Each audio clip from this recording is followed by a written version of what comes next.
ये है auxiliary power circuit. तो देखिए इसमें ये जो TFWA दिख रहा है यानी कि ट्रांसफार्मर वाइंडिंग फॉर ऑक्सिलियरी, इसको आप मेन ट्रांसफार्मर का सेकेंडरी कॉइल एज्यूम कर सकते हैं।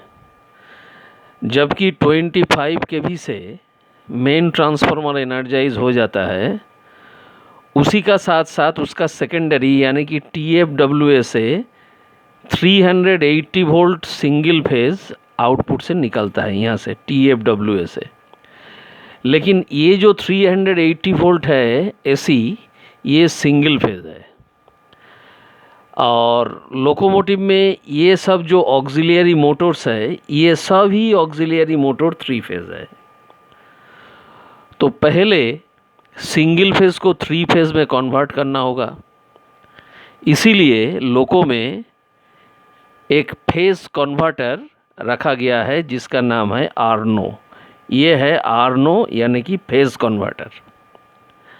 ये एक सिंगल फेज मोटर है और सिंगल फेज मोटर का जो मेन डिसएडवांटेज है वो सेल्फ स्टार्टिंग नहीं है। तो इसीलिए इसका एक स्टार्टिंग फेज चाहिए। तो ये स्टार्टिंग फेज के तौर पर हम लोग ये W फेज को प्रोवाइड करते हैं यहाँ पे। ये देखिए, आप देख सकते हैं ये जो TFWA है, इसका 2 फेज से आ रहा था U एंड V। ये आप देख सकते हैं यहाँ से आया U फेज में और यहाँ से आया V फेज में। ये पहले ही था और TFWA से इसको थोड़ा सा एक्सटेंशन करके एक स्टार्टिंग फेज कॉन्टैक्टर यानी कि C118 और स्टार्टिंग फेज रेजिस्टेंस R118 के जरिए एक एक्स्ट्रा फेज को प्रोवाइड किया गया है, वो है W फेज। तो अभी आर्नो स्टार्ट हो जाएगा और आर्नो स्टार्ट होने के बाद ये जो W फेज है और ये है न्यूट्रल, ये W और न्यूट्रल, ये दोनों का बीच में जब 155 वोल्ट प्रोड्यूस हो जाता है, उसी टाइम में ये स्टार्टिंग फेज जो है C118, ये स्टार्टिंग फेज सप्रेस हो जाता है। इसका डिटेल्स हम डीजे कंट्रोल सर्किट में आपको दिखाएंगे। अभी स्टार्टिंग फेज जब सप्रेस हो गया, तब यहाँ से U, V और W तीनों फेज बरकरार रहेगा और यहाँ से 3 फेज सप्लाई प्रोवाइड होगा सभी ऑक्सिलियरी मोटर्स में।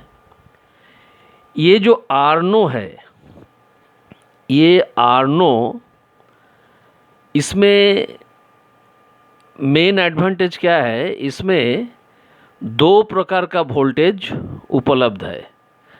ये स्टार कनेक्टेड है। तो स्टार कनेक्टेड जो भी इक्विपमेंट होता है, इसमें एक होता है लाइन वोल्टेज, एक होता है फेज वोल्टेज। ये 2 प्रकार का वोल्टेज यहाँ से मिल सकता है।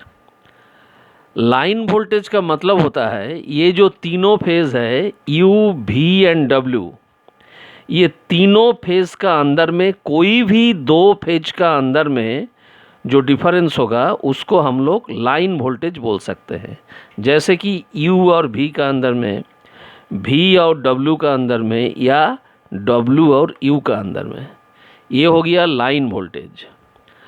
और फेज वोल्टेज का मतलब होता है ये जो तीनों फेज है U, V, W, इनमें से कोई एक फेज और न्यूट्रल, ये दोनों का बीच में जो डिफरेंस होगा इसको हम लोग बोलेंगे फेज वोल्टेज।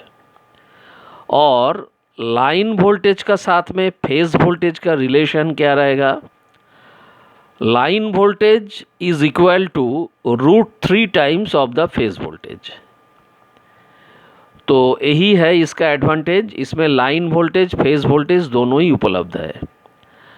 और इधर में जो सहायक मोटर्स आप देख रहे हैं, ये सहायक मोटर्स में आज का डेट में ये दोनों तो एलिमिनेट हो गया, आपको मालूम है। एग्जॉस्टर अभी लोको में नहीं है। ये 3 कंप्रेसर मिलेगा, 3 ब्लोअर्स मिलेगा, और ये MPH, MBSI-1, MBSI-2, MBSL-1, MBSL-2, ये 5 ऑक्सिलियरी आर्नो का साथ में चालू हो जाता है।